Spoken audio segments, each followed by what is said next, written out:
Hello, YouTubers.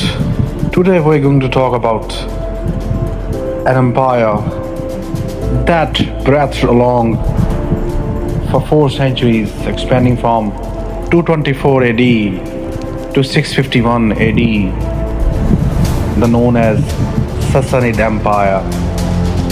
The Sassanid Empire was the last great Iranian empire before the rise of Islam, founded by a prince named Ardashir I after defeating the Parthians.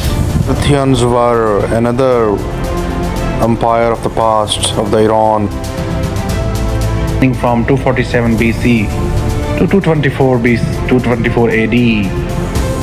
It is sought to restore the glory of ancient Persia under the Archmenids.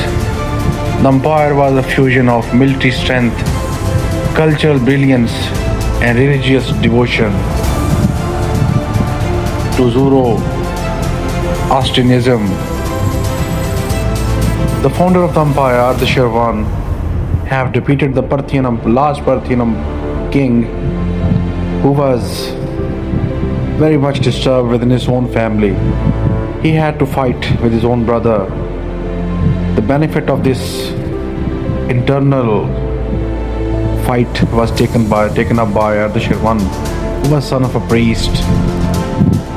So, under the rulers like Shapur I and Shapur II, Persia expanded across the Middle East, stood as the eternal rivals of Rome and Byzantium.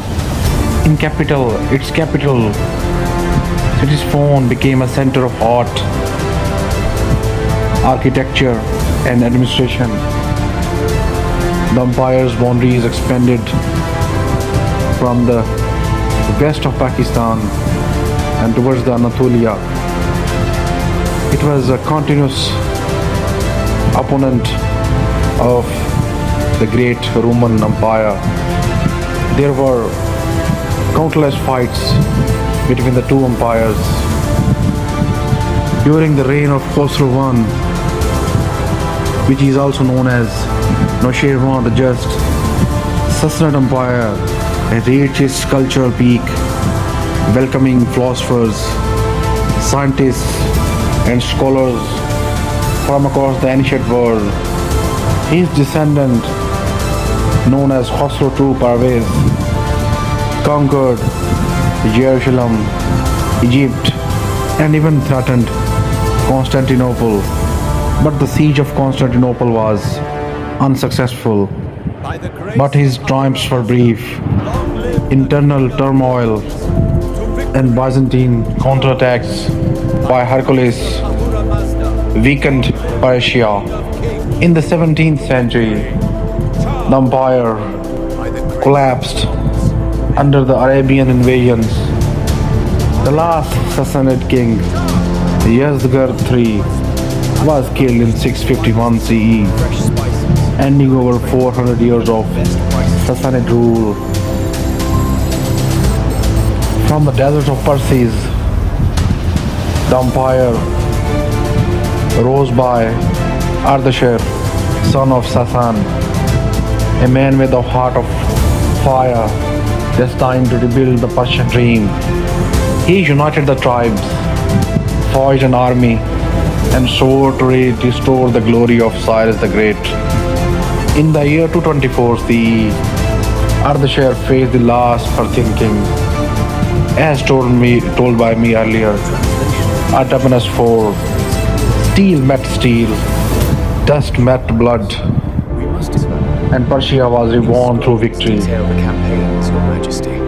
Ardashir's son Shapur I expanded the empire beyond imagination. He defeated the Romans in the battlefield, even captured the Emperor Valerian, and proved that Persia once again stood as the rival of the Rome. From the plains of Mesopotamia to the gates of India, Sassanid banners flew high. Trade flourished. Cities glowed, and Persia became the heart of civilization once more.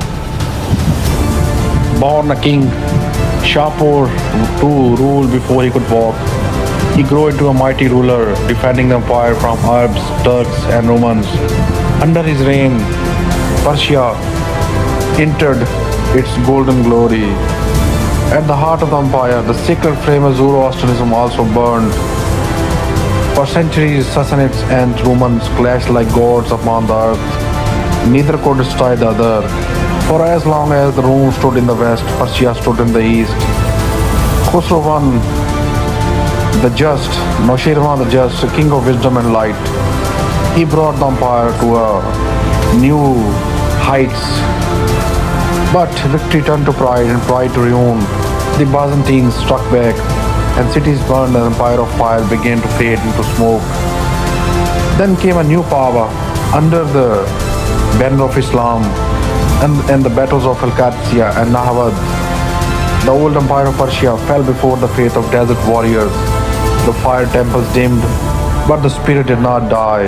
The last king Yazgird III fled across the sands, a lonely figure chasing the dying light of ancestors.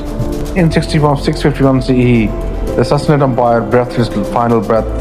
Yet Persia did not die. Its art, science, its language all lived on.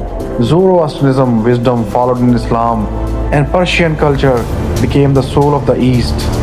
From the ruins of Ctesiphon, the cities of modern Iran glowed upon.